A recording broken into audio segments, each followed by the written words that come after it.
Donald J. Trump. Algunos lo consideran uno de los más grandes empresarios de la historia. Otros lo ven como un bufón afortunado bueno solo para captar la atención de las masas.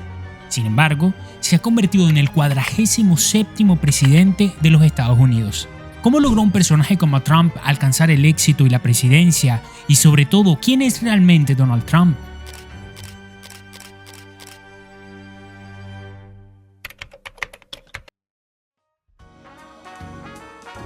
Donald John Trump nace el 14 de junio de 1946 en Nueva York, siendo el cuarto de 5 hermanos. Era hijo de Miriam McLeod, originaria de Escocia, y de Frederick Trump, un empresario de origen alemán conocido por todos como Fred Trump.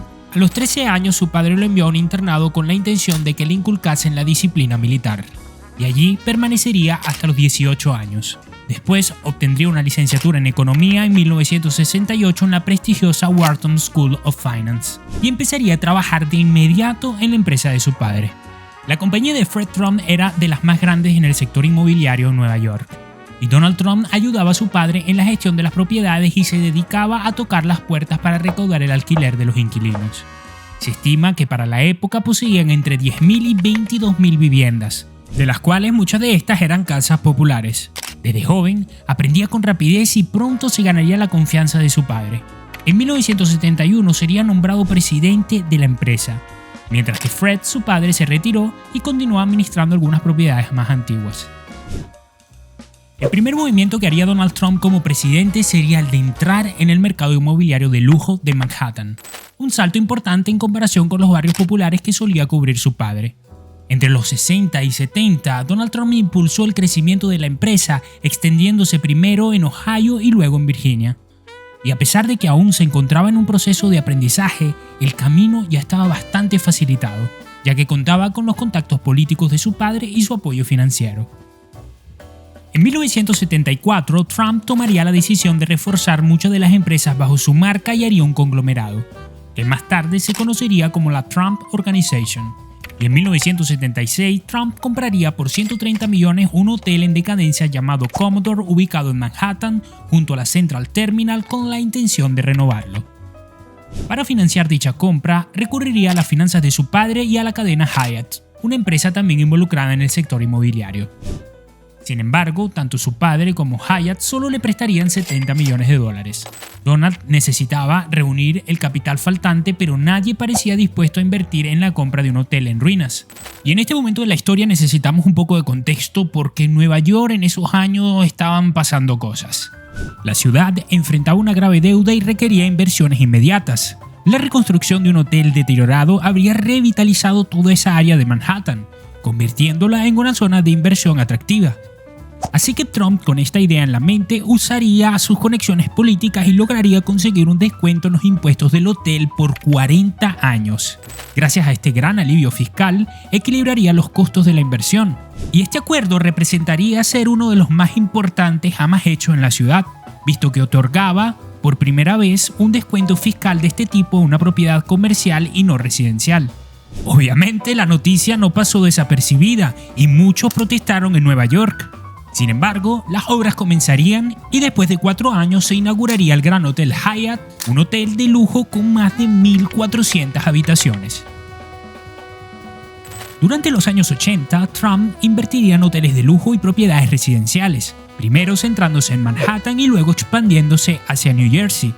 En 1983 construiría lo que hoy sigue siendo un símbolo de su imperio, la Trump Tower, que sería ubicada a pocos pasos del distrito financiero de Nueva York. La Trump Tower albergaría apartamentos, oficinas, tiendas y se convertiría en su residencia y en la sede principal de la Trump Organization. Y durante toda la época de los 80, Trump continuaría expandiendo sus propiedades en Manhattan. Entre las construcciones más importantes se encontraba el Trump Park Luxury y sobre todo el Hotel Plaza, que adquirió en 1988 por más de 400 millones de dólares. Para entonces, la Trump Organization poseía una vasta serie de bienes inmuebles, entre ellos hoteles y residencias de lujo. Pero no se detuvo ahí. En 1989 diversificaría aún más sus negocios y fundaría su primera compañía aérea, la Trump Shuttle. Este gran patrimonio de la familia fue logrado gracias a las buenas decisiones tomadas por Donald Trump, había llevado el negocio familiar a otro nivel, pero esto sería solo el inicio. Los años 80 marcaron la década en que Trump diversificaría su patrimonio, comenzando a invertir en el sector de los casinos. Atlantic City se convirtió en el lugar ideal para esta incursión, ya que el juego había sido legalizado allí desde 1978 y el mercado local aún se encontraba en una fase emergente. Aunque Trump ya había invertido en algunos hoteles, como el Trump Plaza, en 1988 realizó una inversión audaz. Construyó el Taj Mahal, el casino más grande y costoso de su época. Para llevar a cabo este proyecto, Trump invirtió $1.100 millones mediante crédito, lo que significaba que en realidad otras personas aportarían el capital. Estaba convencido de haber encontrado la gallina de los huevos de oro. Después de todo, sabía que en los casinos al público solo se le ofrece la ilusión de grandes ganancias y que la casa realmente siempre gana. Sin embargo, gestionar una operación de este tipo resultó ser mucho más complicado. El gran desafío eran los altos costos tanto de construcción como de mantenimiento. Y es que probemos a imaginar las facturas de electricidad en estos espacios llenos de letreros luminosos, máquinas tragaperras, aire acondicionado o calefacción y todo esto funcionando las 24 horas del día. Estaba claro que para un país como Estados Unidos hacer un proyecto como este era una locura. Y un dato interesante es que el mismo padre de Donald Trump estaba preocupado precisamente por este problema que se podía presentar en este nuevo proyecto de su hijo. Aún así, las cosas siguieron adelante y al principio el negocio parecía prosperar. Su casino generaba millones de dólares en ingresos mensuales y esto ayudó a cubrir la enorme deuda que estas inversiones habían ocasionado. La deuda acumulada era de aproximadamente $5.000 millones. Pero lamentablemente para Trump, en 1989 estallaría una crisis del crédito en Estados Unidos y las actividades de Trump comenzaron a sufrir. Circulaba menos dinero en la economía y, por lo tanto, los clientes de los casinos tenían menos dinero en los bolsillos. Con la caída de los ingresos, pagar las deudas se volvió un problema para Trump. Se encontró así de repente con el agua al cuello. Los prestamistas, debido a la crisis, no estaban dispuestos a esperar ni a aplazar los plazos. Ellos también necesitaban el dinero con urgencia, así que lo inundarían con llamadas y comenzarían a visitarlo con mayor frecuencia para exigir sus pagos. Después de una serie de acuerdos con cada uno de sus acreedores, en su mayoría bancos, Trump logró pagar de alguna manera sus deudas. Sin embargo, se vio obligado para pagar los intereses a liquidar muchas de sus actividades como la compañía aérea y su yate. Además, tuvo que comenzar a suscribir nuevas hipotecas a tasas más altas sobre algunas de sus propiedades, reduciendo también su participación en alguna de sus empresas. Finalmente, Trump tuvo que imponerse un presupuesto de gasto personal máximo de solo $450.000 al año. Pero a pesar de todo ello, en 1991 el Taj Mahal se vio obligado a declararse en bancarrota, al igual que otros dos casinos de su propiedad, y en 1992 incluso el famoso Hotel Plaza de Nueva York inició los procedimientos de quiebra, y esto sería una verdadera lástima, ya que irónicamente en 1992 el Hotel Plaza y Trump serían vistos por todo el mundo gracias a la película Mi Pobre Angelito 2. El vestíbulo. Al fondo del pasillo, a la izquierda. Así que como vemos, este periodo de crisis fue un golpe durísimo para Trump. Por un lado, había perdido la credibilidad de los bancos dadas las dificultades para pagar sus deudas y por otro lado había perdido realmente mucho dinero. Según algunas estimaciones, en ese periodo de la historia de Trump, su patrimonio se desplomó de $1.700 millones a menos de 900 millones. Esto debido a las deudas pendientes. Pero para Trump, esto sería solo un corto capítulo oscuro, porque su redención estaba a punto de llegar. El primer soplo de aire fresco después de la crisis del 90 llegaría de un banco alemán. El Deutsche Bank comienza a invertir fuertemente en Estados Unidos e en particular en la ciudad de Nueva York. Hasta finales de los 80, el Deutsche Bank era todavía relativamente pequeño, pero durante los años 90 lograría acumular dinero gracias a decisiones estratégicas un poco arriesgadas. Los bancos de Nueva York ya no confiaban en Trump, pero el recién llegado alemán no tenía motivos para no confiar en él, así que comenzaría a prestarle millones y millones de dólares al magnate para sus proyectos. Con este dinero, Donald Trump construiría la Trump World Tower en 2001 y el Trump Hotel de Chicago. Pero aún quedaba el problema de los casinos. Los pocos que quedaron en pie después de 1990 aún tenían dificultades para generar suficientes ingresos como para ser rentables. Así que Trump decidió cotizar en bolsa la Trump Hotels Casino Resorts, empresa que controlaba el Hotel Plaza y el casino de Atlantic City, que era uno de los pocos que aún no había cerrado. Y en 1995, la empresa de Trump sale a bolsa en Nueva York con el ticket de DJT Donald Trump y lograría recaudar $140 millones de los inversores.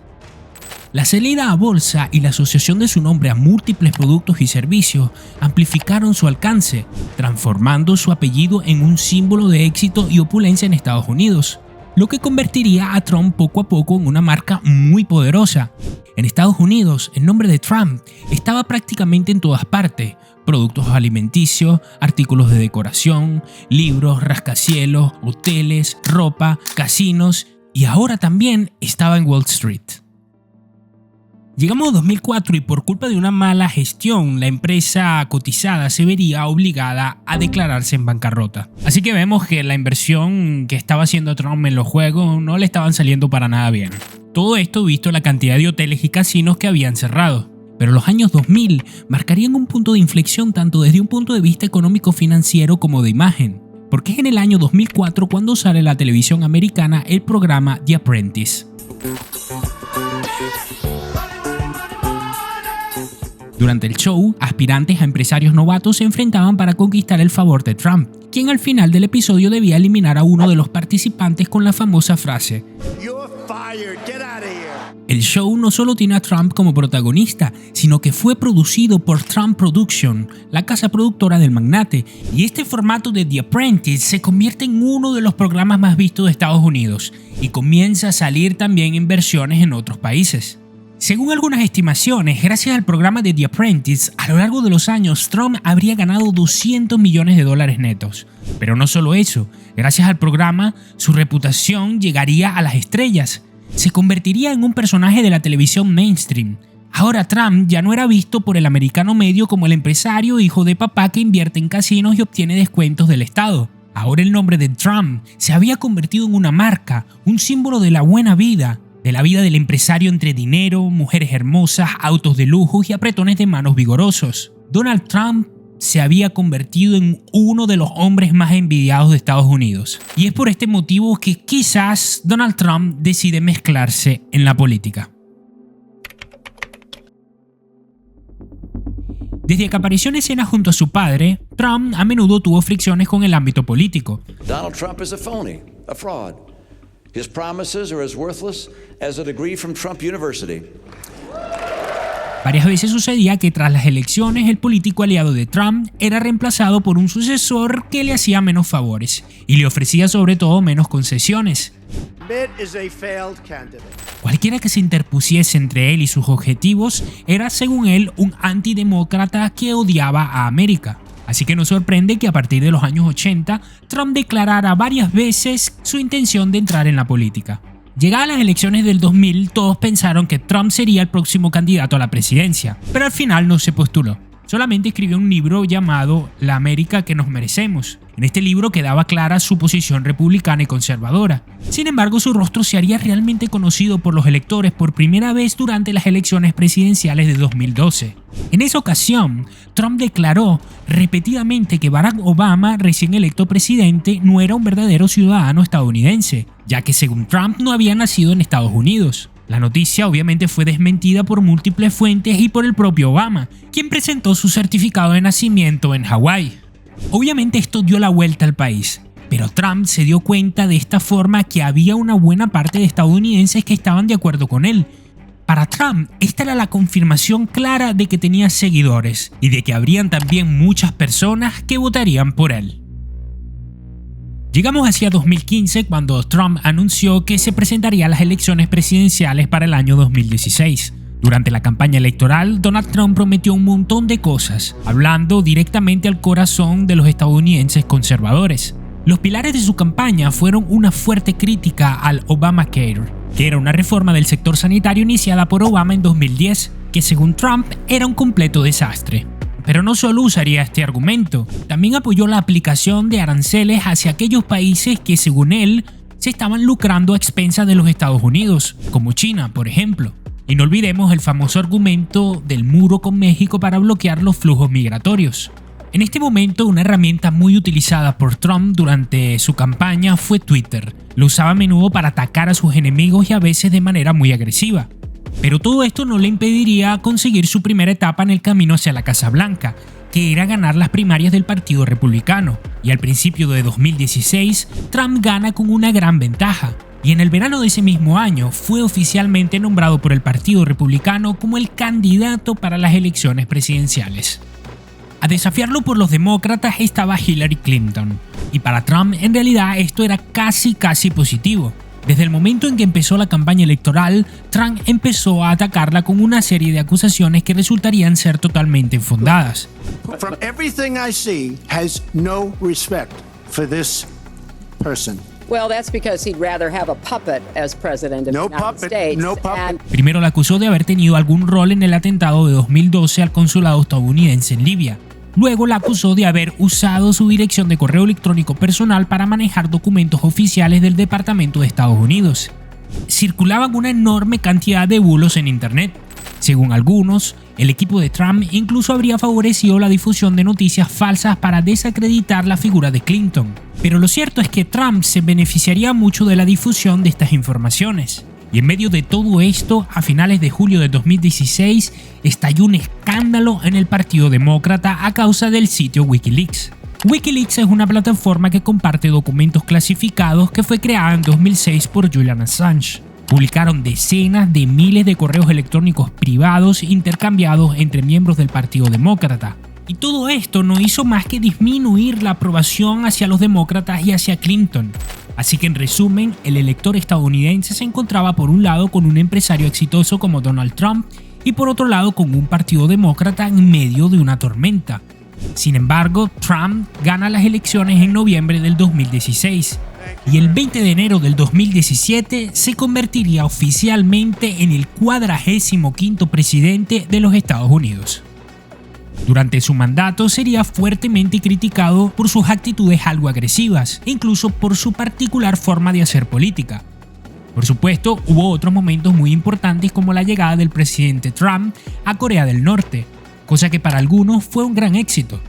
Y otro detalle importante fue la retirada de muchas de las actividades bélicas estadounidenses en el resto del mundo, retiradas o al menos ralentizadas en algunos de los casos. Sin embargo, al final de su mandato, en las nuevas elecciones fue derrotado por Joe Biden. Trump terminaría su mandato con un récord que los demócratas suelen subrayar, ya que ha sido el primer presidente de los Estados Unidos en ser sometido a 2 procesos de impeachment. Impeachment es un término en inglés que se traduce al español como juicio político o proceso de destitución. La primera vez, en 2019, fue acusado de abuso de poder y obstrucción al Congreso. La segunda, en 2021, por incitación a la insurrección, caso que luego le costó su expulsión de Twitter. Después de su mandato regresaría al ámbito empresarial, pero todas sus actividades empezaron a sufrir ralentizaciones, en parte por la atención mediática y en parte por las diversas causas legales que enfrentaba. De hecho, Trump comenzó a afirmar que las elecciones habían sido manipuladas, que la victoria de Biden no había sido obtenida de manera honesta. Y así, tal vez de manera imprudente, incitó a sus seguidores a protestar. Por estos eventos, Trump sería sometido a un segundo proceso de impeachment por incitación a la insurrección, una acusación que desde luego es gravísima. Pero no terminó allí. En los años siguientes continuó siendo objetivo de atención mediática. Por ejemplo, fue investigado por el FBI por supuestamente haber sustraído documentos clasificados de la Casa Blanca, lo que se traduce a que Trump habría trasladado a su residencia documentos que debieron haber permanecido en las oficinas de la presidencia.